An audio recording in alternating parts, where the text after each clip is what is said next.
여러분 안녕하십니까?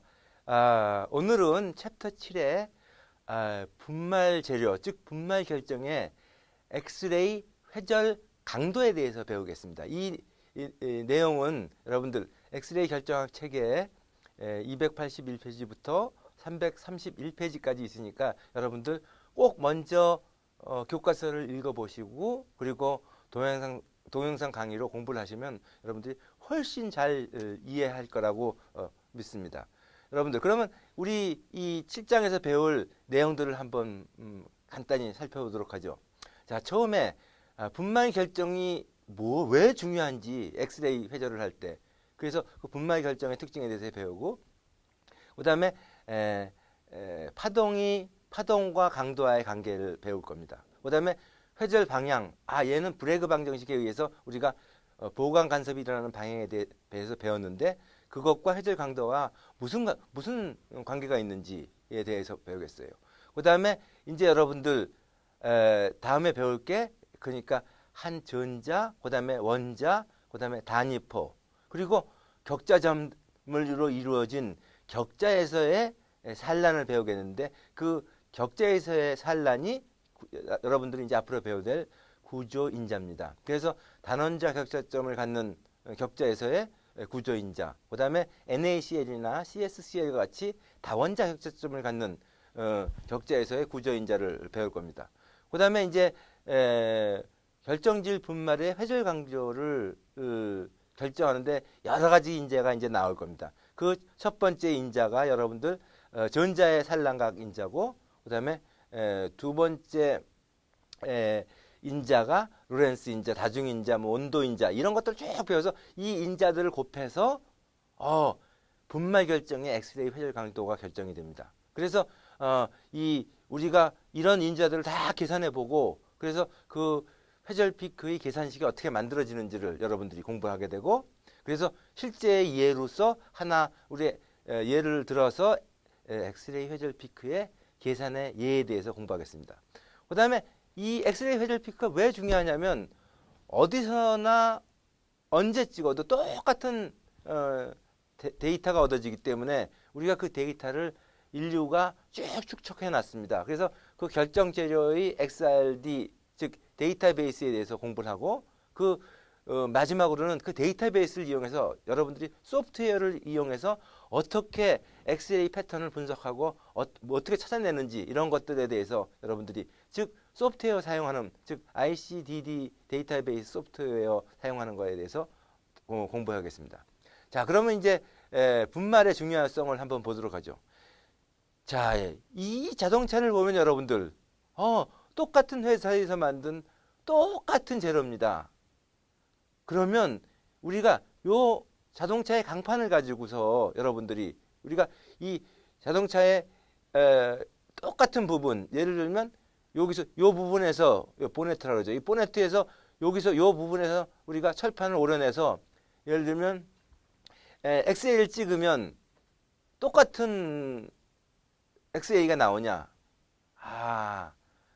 아닙니다. 이와 같이 덩어리로 된, 즉 이 강판 재료는 2차와 2차 거의 유사한 조성을 갖고 거의 유사한 미세 조직을 갖겠지만 이 강판에서는 이걸 만드는 공정이 다 히스토리가 틀려요. 그러니까 이게 뭐냐면 제조 공정, 즉 이 제조 공정에서 히스토리가 조금씩은 틀리거든요.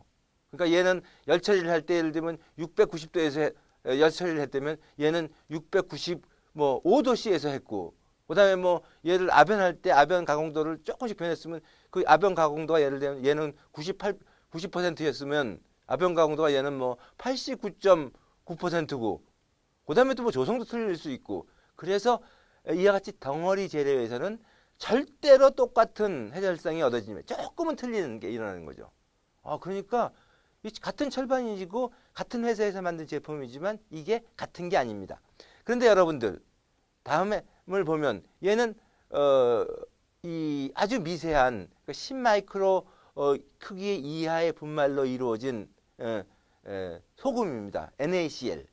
이 소금을 이게 미국 소금이나 일본 소금이나 한국 소금이나 다 100% 소금이면 얘를 가늘게 부셔서, 즉 어느 정도로 했어요? 10마이크로미터로 만들면 히말라야 산중에서 발굴한 소금이나 미국 동해안에서 나온 거나 우리나라 서해안에서 만든 거나 다 똑같은 엑스레이 피크가 얻어지는 거죠. 아, 그러니까 우리가 이 미세한 분말로 만들면 결정질 재료가, 즉 얘는 똑같은 이런 데서 절대 피크가 나올 뿐만이 아니라 이 피크의 상대 강도도 다 똑같다라는 걸 우리가 알 수 있네요. 자, 그래서 여기 지금 이 분말 결정과 덩어리 결정의 그 차이를 정리해 놨네요.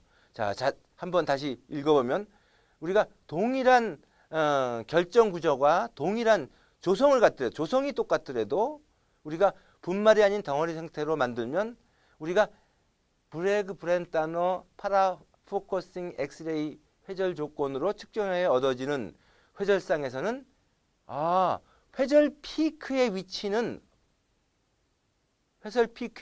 그러니까 투 세타는 같은 애예요. 이거는 대부분 일치하지만 회절 강도는 조금씩 차이가 난다. 왜? 이게 똑같은 위치에서 똑같이 얻어질 수가 없으니까. 그러니까 우리가 인류가 지구상에 엄청 많이 살고 있지만 똑같은 사람이 하나도 없는 것처럼 덩어리 재료는 똑같은 애는 하나도 없는 거죠.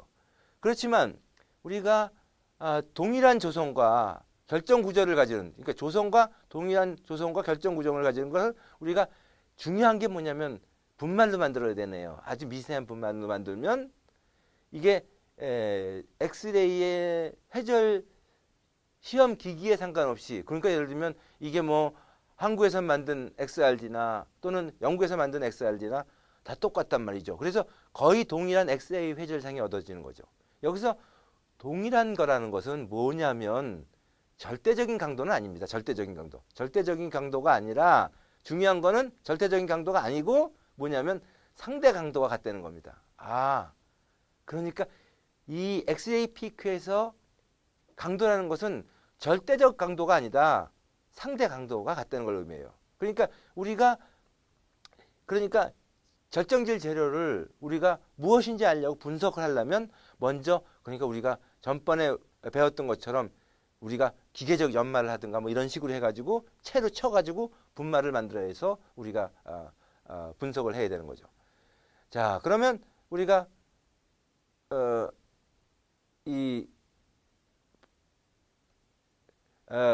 이제 파동과 그다음에 엑스레이의 파동과 그다음에 엑스레이의 인텐서티와 어떤 관계를 갖는지를 한번 생각해 보죠.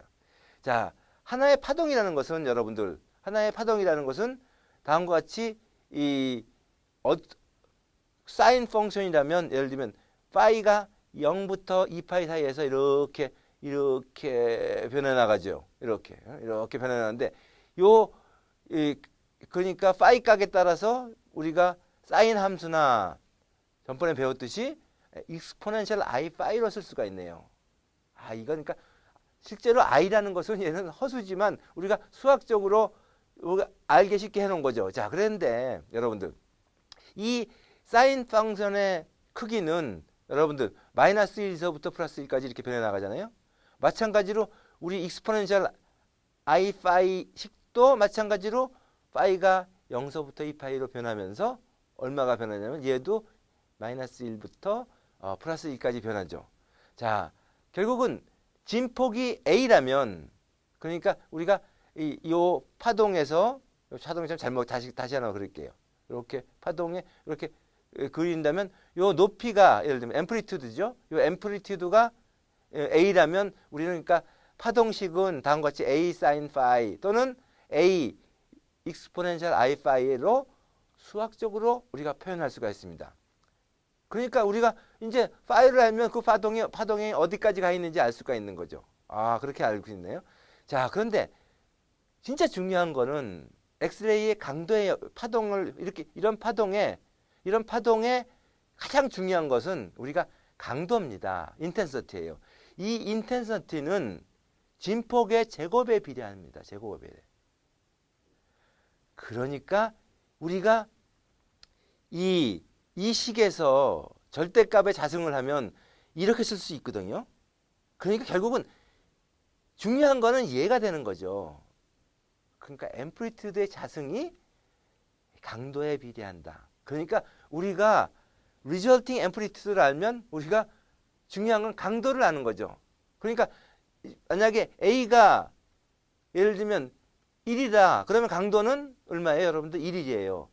A가 3이라면 A가 3이면 강도는 9가 되는 겁니다. 아, 그런데 이 9가 결국은 앰플리튜드가 아니라 인텐서티죠. 그러니까 우리가 엑스레이의 강도를 잴 때는 결국은 앰플리튜드를 알면 앰플리튜드의 자생을 하면 되는 거죠.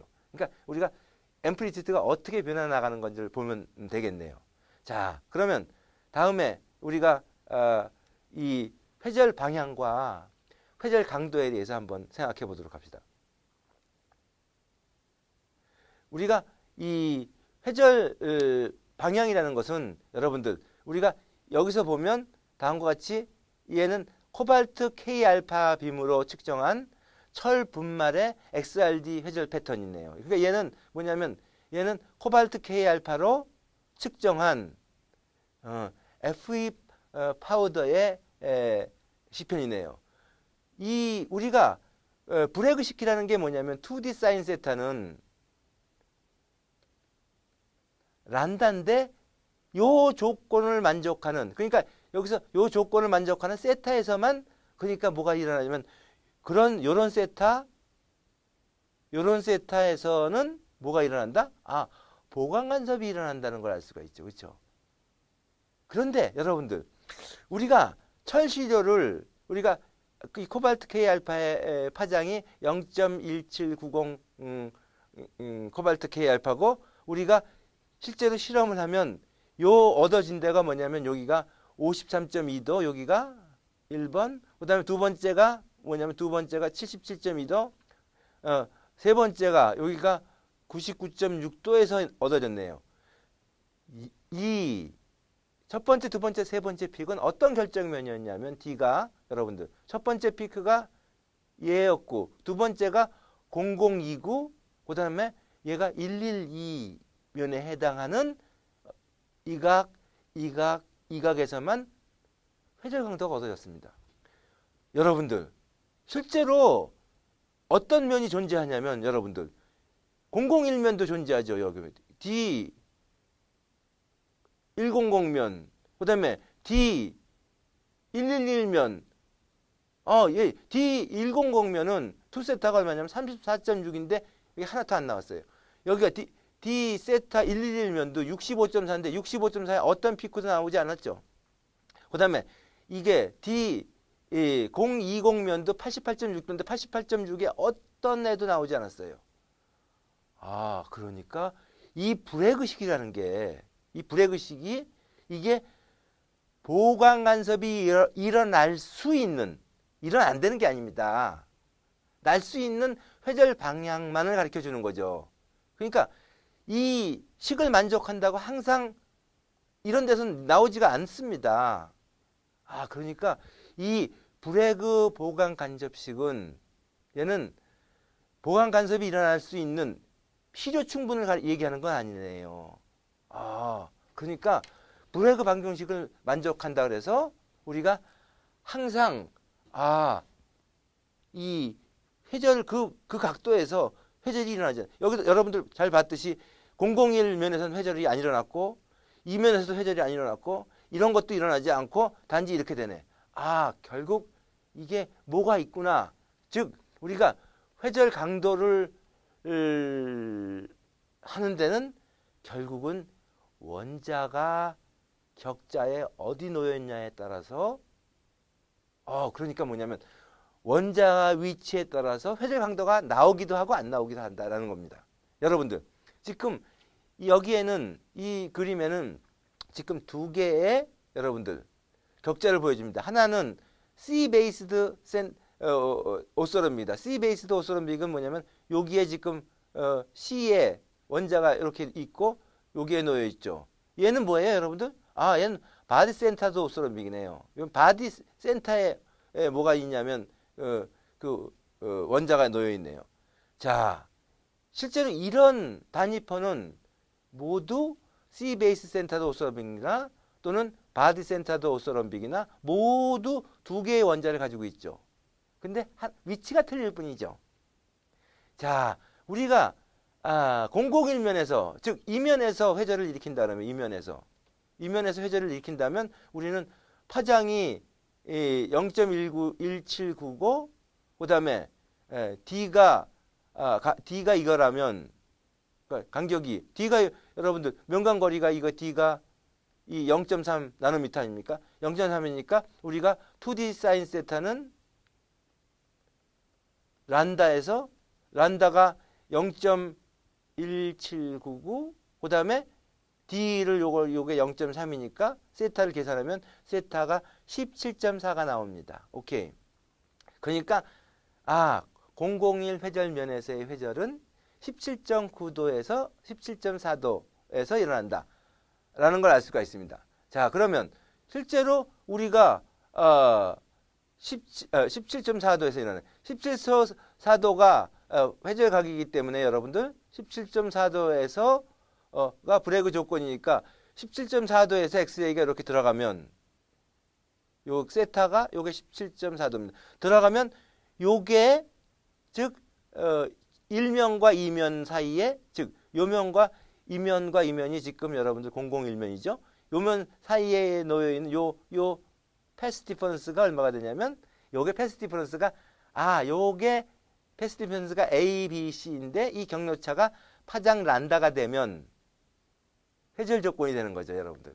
그러니까 란다가 그러니까 A, B, C가 란다가 되면 이게 란다가 주는 조건이 17.4도 조건이죠. 그러니까 세타가 17.4도일 때 요 경로차가 파장이 된다. 이게 불의 의식 아닙니까? 자, 근데 다음에 우리가 지금 우리가 얘는 본 거는 우리가 이 C 베이스드 여기서 봤듯이 C면에 즉 001면에 원자점을 갖는 때입니다. 그런데 다음에 예를 보면 얘는 바디 센터에 여기였지. 바디 센터에 요렇게 여기 바디 센터 보이죠? 여기에 뭐가 나오냐면 이런 원자들이 존재할 때 우리 1 엑스레이와 1번 엑스레이야 우리가 2번 엑스레이가 만드는 즉 얘는 뭐냐면 00 이쪽이 여기가 뭐냐면 001면에 놓인 애들은 요게 ABC가 얼마냐면 여러분들 ABC가 1. 아까 얘기했던 그 엑스레이 파장이었죠, 여러분들. 그러니까 얘가 엑스레이 파장이었는데 만약에 여기서 ABC 그러니까 001 조건에서는 001면에서는 우리가 엑스레이 파장만큼의 패스 디퍼런스가 생기는데 만약에 그렇게 된다면 요 002면에 요쪽이 이제 002면이 되겠죠. 요 002면에서 나오는 패스 디퍼런스가 얼마냐면 요게 DEF입니다. 이 DEF가 당연히 2분의 1 란다가 되겠네요. 그렇죠? 2분의 1 란다가 되네. 그러니까 이게 뭐냐면 이렇게 되니까 0.0875입니다. 그러니까 1번에서 나온 1번과 2번의 패스 디퍼런스가 1번과 2번의 패스 디퍼런스가 얼마냐면 란다고 1번과 3번의 패스 디퍼런스가 2분의 1 란다예요. 그러니까 얘와 얘가 합치면 이거는 완전히 상세 간섭을 하게 되네요. 그러니까 이게 결국은 이게 이런 조건에서는 즉 우리가 001이 면에서 회절이 원자가 존재하는 조건에서는 17.4도의 세타에서는 뭐가 일어나냐면 완전히 요게 상세 간섭이 일어나는 조건이네요. 상세 간섭이 간섭 조건이 되네요. 그러니까 아까 거는 우리가 베이스 센터에 있을 때는 이게 17.4도가 완전한 보강 간섭 조건이지만 17.4도가 이와 같이 바디 센터드 오스트롬빅에서는 완전히 상세 간섭 조건이 됐네요. 그런 즉 원자의 위치가 중요하네요. 그러니까 우리가 그래서 우리 7장에서 배울 나중에 그 구조인자 이런 것들이 원자의 위치에 따라서 셀에서 어떠한 구조에 따라서 회절 강도가 얻어지는지에 대해서 공부할 겁니다. 자, 다음에 배울 거는 우리가 한 원자에서의 엑스레이 산란입니다. 우리가 5장에서도 약간 배웠는데 우리가 이 엑스레이라는 것은 원자 핵에서는 원자 핵은 엑스레이 산란에 기여를 하지 않습니다. 반대로 중성자는 원자 핵에서 산란해서 우리가 회절을 일으켰죠. 그런데 엑스레이는 주로 외곽 전자와 반응해서 산란 강도가 얻어집니까? 그러니까 결국 우리는 조금 이따 배우겠지만 한 유니트 셀에는 몇 개의 원자가 놓여 있고 그 원자에는 각각의 일정 수의 전자가 놓여 있습니다. 그 전자들이 엑스레이 회절에 참여하는 겁니다. 그러니까 원자 핵은 아닙니다. 자, 우리가 이 엑스레이 파장이 입사 엑스레이 파장이 란다 완이었다면 우리가 전자나 원자 핵에 부딪혀서 우리가 란다가 그냥 튀어나간다면 이것을 우리가 란다가 그러니까 이와 같은 엑스레이가 예를 들면 여기에 전자가 하나 있는데 여기 전자가 있는데 엑스레이가 들어와서 이렇게 튀어나가면서 란다가 변하지 않는다면 즉 이 란다완을 유지한다면 그것을 우리가 탄성산란이라고 합니다. 그러니까 여러분들 우리가 야구 방망이가 있는데 야구 방망이에 공이 딱 맞고 암만 세게 맞아도 그 방망이가 안 망가지고 그냥 공이 탕 튀어나가잖아요. 그러니까 그렇게 되는 게 탄성산란이죠. 근데 이것에 비해서 여러분들 비탄성산란은 원래 들어오는 란다완이 여기서 뭔가 일을 해버려요. 그래서 일을 하면 여기서 에너지의 손실이 생깁니다. 그러면 우리가 이게 란다완이 변해서 이쪽에서 란다2로 나갈 때는 란다1과 란다2가 일정하지 않고 오히려 란다2가 일을 했다면 란다2가 길어집니다. 그러니까 에너지가 줄어들면 파장이 줄어드네. 이와 같은 것을 우리가 비탄성산란이라고 합니다. 일반적으로 비탄성산란은 우리가 엑스레이 회절에는 우리가 기여를 하지 않습니다. 단지 이 비탄성산란 엑스레이는 여러분들 회절에 참여하지 않습니다. 그러니까 우리의 회절을 배울 때는 엑스레이 회절에서는 뭐냐면 그러니까 탄성산란만 생각하는 거죠. 이 비탄성산란 엑스레이는 우리가 엑스레이 회절상에 우리가 백그라운드의 발생의 원인이 되는 겁니다. 그러니까 우리가 엑스레이 피크를 이렇게 찍으면 다음과 같이 이렇게 쭉 찍으면 이렇게 찍히지 않습니까, 여러분들? 근데 요 밑에 이렇게 깔린 걸 우리가 백그라운드라고 하거든요. 그와 같은 회절상의 백그라운드가 비탄성산란. 그런데 항상 비탄성산란도 일어납니다. 그러니까 항상 우리가 그러니까 비탄성산란에 의해서 그러니까 엑스레이 디프렉션을 하면 항상 뭐가 존재하냐면 그러니까 백그라운드가 존재하고 그 백그라운드가 존재한다는 얘기는 그러니까 엑스레이는 항상 비탄성산란을 한다는 걸 알 수가 있습니다. 자, 그러면 이제 한 전자에서부터 엑스레이 산란을 한번 봅시다. 즉, 그러니까 우리가 한 원자에는 여러 개의 전자가 있고 그 하나의 전자에 다음과 같이 I0의 강도를 갖는 엑스레이가 이렇게 들어와서 탕 부딪히면서 이렇게 쫙 나갔네요. 이렇게 될 때 여기 요 P점이라는 게 뭐냐, 우리 관찰자가 있는 곳입니다. 여기 관찰자 또는 여기 카메라의 필름 또는 여기에 우리 카운터, 디텍터가 존재하는 거죠. 디텍터. 자, 그래서 요 디텍터가 있는 다리의 거리를 우리가 R이라고 했습니다. 이랬을 때, 즉 I0의 강도를 가지고서 입사하는 엑스레이가 다음과 같이 어떤 각을 가지고 나가요? 요게 입사각이고 요게 산란각입니다. 그 차이 각이 2세타입니다. 요게 2세타가 날아갈 때 R만큼 떨어진 곳에서 위치 P에서 얻어지는 산란각과는 다음과 같은 식으로 얻어집니다. 그러니까 여러분들 원래 I0가 다음과 같이 거리가 멀어지면 멀어질수록 얘가 약해지고 자승꼴로 약해지네요. 이게. 그 다음에 세타 값에 의존하네요. 2세타 값에 의존하네요. 뒷부분은 뭐에 의존한다고요? 2세타 값에 의존하네요. 자, 그랬을 때 우리가 실제 이 전자로부터 탄성산란을 한번 계산해 보겠습니다. K 값이라는 것은 우리가 일반적으로 공기 중에서 이동한다고 하면 K 값이 이런 값을 갖습니다. 자, 얘는 1 플러스 뒤에 요 텀은 얘는 0.5서부터 1 사이의 값을 갖습니다. 그러니까 뭐 우리가 1이라고 생각해도 되겠죠. 자, 1 플러스 코사인 자승 2세타 나누기 2는 1. 그 다음에 XJ는 그래서 우리가 R이 10이 되는 데서 우리가 이게 세타가 0도나 180도에서 얘가 1이거든요. 요걸 그래서 대입해서 요걸 계산해 보면 요걸 1로 놓고 요 K 값 집어넣고 요 R을 10cm를 집어넣어서 얘를 계산해 보면 여러분들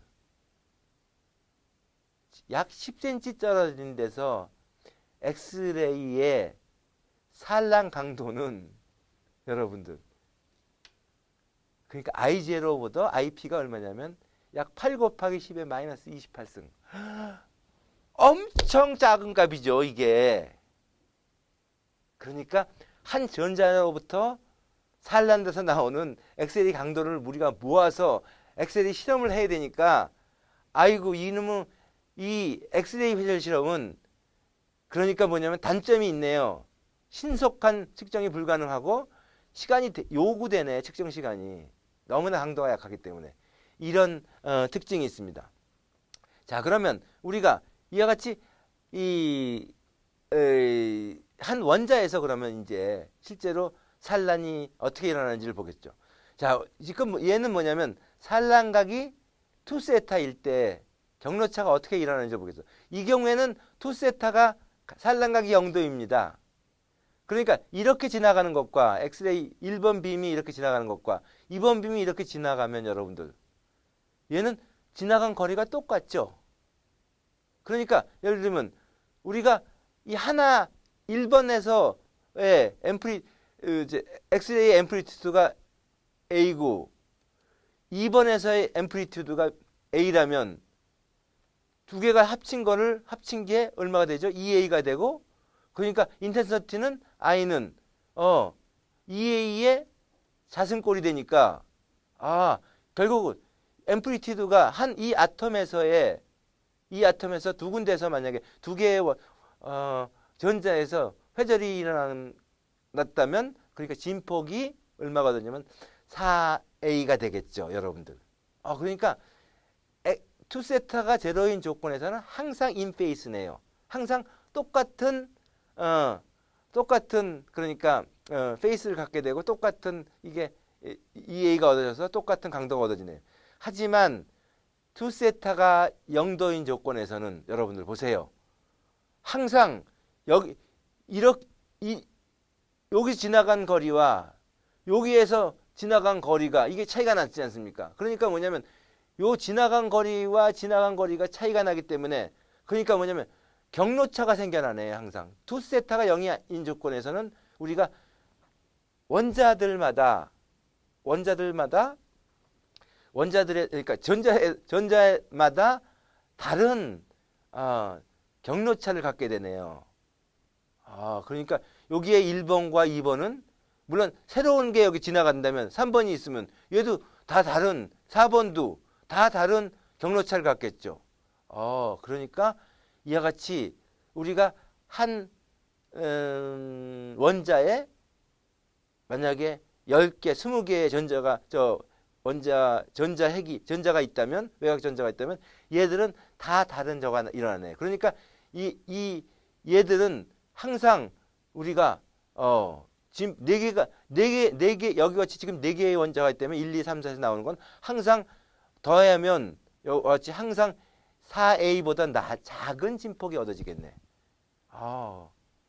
야, 그러면 얘가 어떻게 변해 나가냐 하는 것을 따진 게, 즉 한 원자에서 어떻게 전자에 따라서 어떻게 산란이 일어날까 하는 걸 따진 게 여러분들 다음에 나오는 뭐냐면 아토믹 스캐터링 팩터입니다. 아토믹 세타라는 것은 뭐라고 그러냐면, 그러니까 원자에 존재하는 독립된 하나의 외곽 전자로부터 얻어지는 엑스레이의 산란 진폭이 A 일렉트론이라 그러면, 그러니까 하나의 전자로부터. 그런데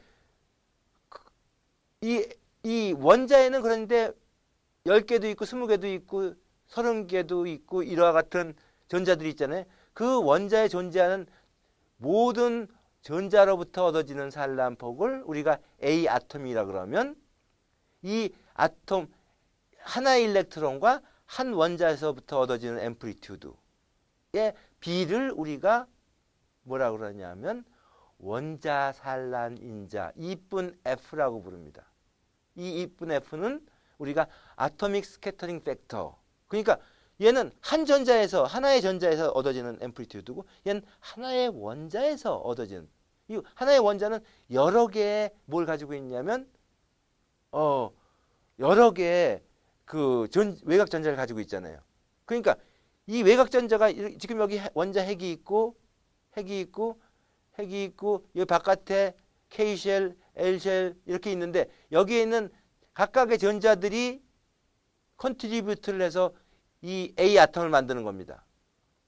자, 일반적으로 예를 들면 여기에 하나, 둘, 셋, 네 개가 있다면 2세타가 0인 방향에서는 A 아톰이라는 것은 뭐냐면, 여러분들 하나의 일렉트론에서의 앰플리튜드 곱하기 이 원자의 번호수입니다. 그러니까 원자 번호수만큼 외곽 전자가 있기 때문에 결국은 뭐냐면 이 F가 이 G가 되네요. 원자 번호수. 그러니까 전자수가 결국은 F. 그러니까 2세타가 제로일 때는. 그런데 이 2세타가 바뀌면서 이 원자 산란 인자가 감소하게 되는데, 2세타가 그다음에 이 원자 산인데, 이 F는 여기 중요한 게 있네. 사인 세타 값이 증가할수록, 사인 세타 값이 커질수록, 그리고 란다 파장이 짧을수록 F가 작아지네요. 그러니까 F라는 것은 뭐와 뭐의 함수냐면 사인 세타와 엑스레이 파장 란다의 함수네. 다시 한번 얘기하면 이 E분 어토믹 팩터는 우리가 원자 형상 어떻게 생겼니 하는 인자라고 볼 수가 있다. 그러니까 원자 형상 인자라는 건 여기서 뭐냐면 전자들이 어떻게 구성되어 있니 하는 얘네. 그러니까 얘를 어토믹 폼 팩터라고도 부르네요. 이걸 어토믹 스캐터링 팩터라고 부르고, 그러니까 얘는 뭐냐면 하나의 전자에서의 앰플리튜드와 한 원자에서의 앰플리튜드를 하는 거네요. 근데 얘는 뭐와 뭐의 함수다? 얘는 사인 세타와 또 뭐의 함수요? 란다의 함수다. 그래서 우리가 다음 페이지를 보면, 여러분들 다음 페이지를 보면 우리가 이게 어토믹 폼 팩터가 이 F가 이쪽이 X축이 뭐냐면 란다분의 사인 세타로 나왔네요. 여러분들, 그러니까 많은 원자에서 예를 들면 이 세타가 0일 때, 즉 이게 란다분의 사인 세타가 0일 때 이 값은 여러분들 뭐냐면, 이 값은 얘는 지금 알루미늄이죠. 알루미늄은 원자 번호가 전자가 몇 개냐면 13이에요. 그러니까 세타가 0일 때 F는 이렇게 됩니다. 그런데 얘가 커지면 란다브의 사인 세타가 이렇게 커지면서 이거 보네요. 0.1, 0.2, 0.3, 0.3 이게 변화하면서 뭐가 변해? 근데 여기 단위를 한번 볼까요? 단위가 뭐죠, 여러분들? 란다로 나눴으니까 이게 옹스트롱 분의 1입니다. 단위가 옹스트롱 분의 1입니다. 이 단위가 그러니까 이렇게 되네. 즉 다시 한번 얘기하면 한 원자로부터의 엑스레이 산란 진폭을 이 뭐의 변수? 란다분의 사인 세타라는 변수로 정량화한 것이 원자 산란인자 F네요. 그러니까 여러분들 이 여러분들 책 부록을 보면 부록 2에 보면 이 2페이지, 4페이지에 걸쳐서 어토믹 스캐터링 팩터가 여러분들 수록되어 있습니다. 모든 저거에. 그러니까 여러분들 이 책의 부록 2를 보면 그러니까 원자 번호 1번에서부터 원자 번호 뭐 50번까지 이 원자 산란 인자가 있으니까 그거를 찾아보면 되고 그 F 값은 뭐의 함수로 주어져 있냐 하면 란다분의 사인 세타의 값으로서 우리가 테이블화 돼 있으니까 그걸 봐서 여러분들이 찾으면 되는 겁니다. 자, 여기까지가 7장에서 파트 1이고 곧 이어서 7장의 파트 2가 시작되겠습니다. 여러분들 수고하셨습니다.